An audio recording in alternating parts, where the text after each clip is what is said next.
Well, thank you. Let me pick up from where the chairman left off here, and that is the diplomatic aspect of this.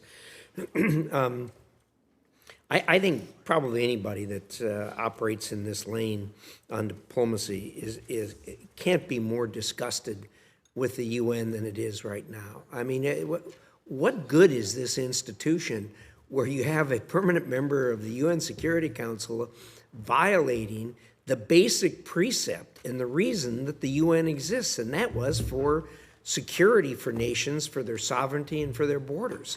I mean, it's just, I went round and round with the Secretary General on this.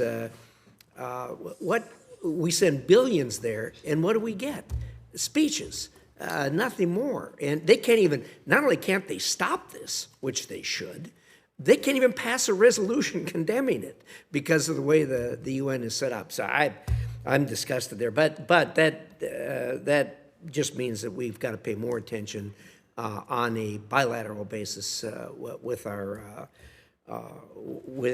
diplomacy. That brings me to an interesting point that you made, Ms. Taylor, and that is I've been visited, and I suspect other members of the Senate have been visited by countries that are former countries in the orbit, and the stands, obviously, is primarily what I'm talking about. And I was amazed at their lack of support for what Russia's doing. I mean, they came to tell me, hey, we got nothing to do with this.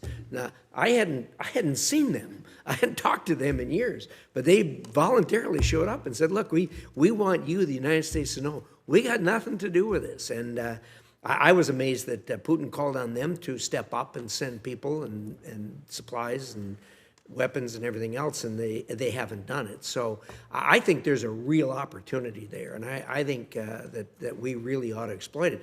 And I think it underscores the disgust that the world has with what Russia's doing there. One of the other things that always strikes me is how and I guess I shouldn't be, because it is an autocracy where people can't speak out.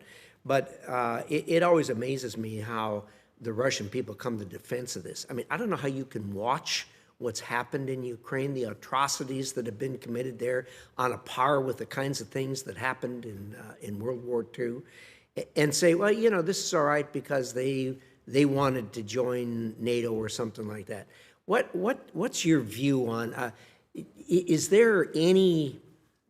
Both of you are experts in the area. Is there?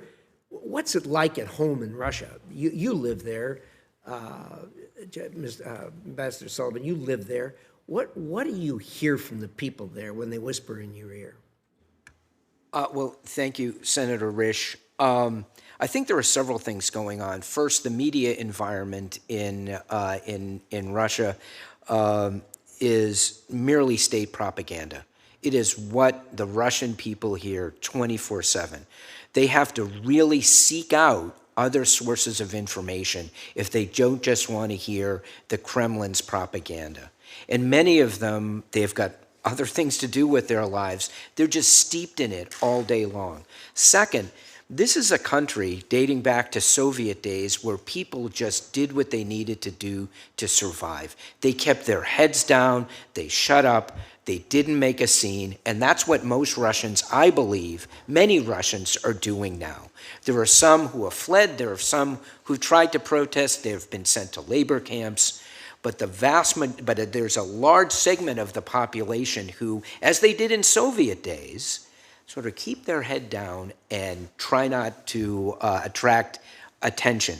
There comes a point, however, where the effects in Russia of the special military operation will become so grave, in my opinion, whether it's because of casualties or the continuing effect on the economy, where there will, as Dr. Kendall Taylor said, there will be that bubbling up from below.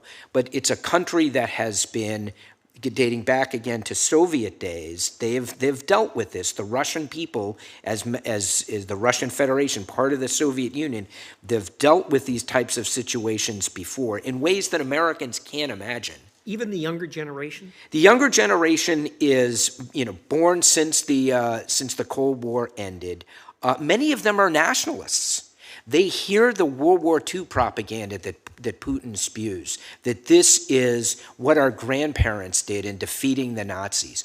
They want to rally around their country. There are a lot of young Russian nationalists who are buying into this, I'm afraid.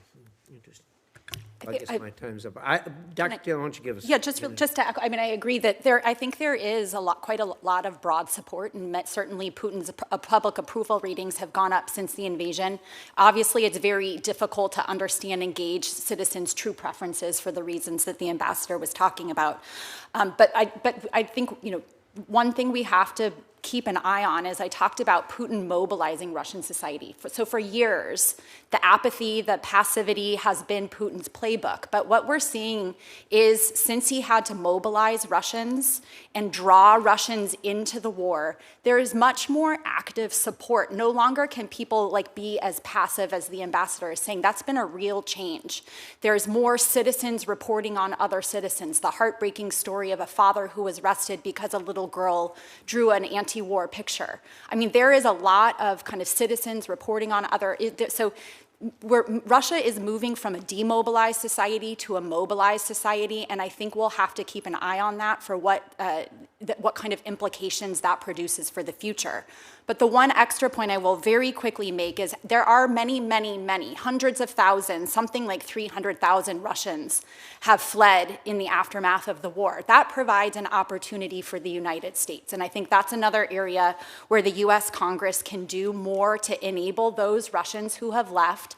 Not all, some of them were dodging, having to fight in the war, but there is a hearty number of civil society actors who have now left Russia. And so having a US Congress take actions and steps and provide resources that enable those Russians to continue their work from outside of Russia is very important. So we could fund research on understanding what that community looks like. We can increase funding to support those who are outside, creating a title program for human rights defenders and journalists.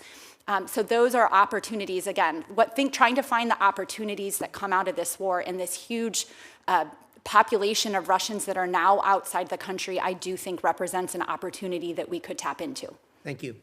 Senator Murphy.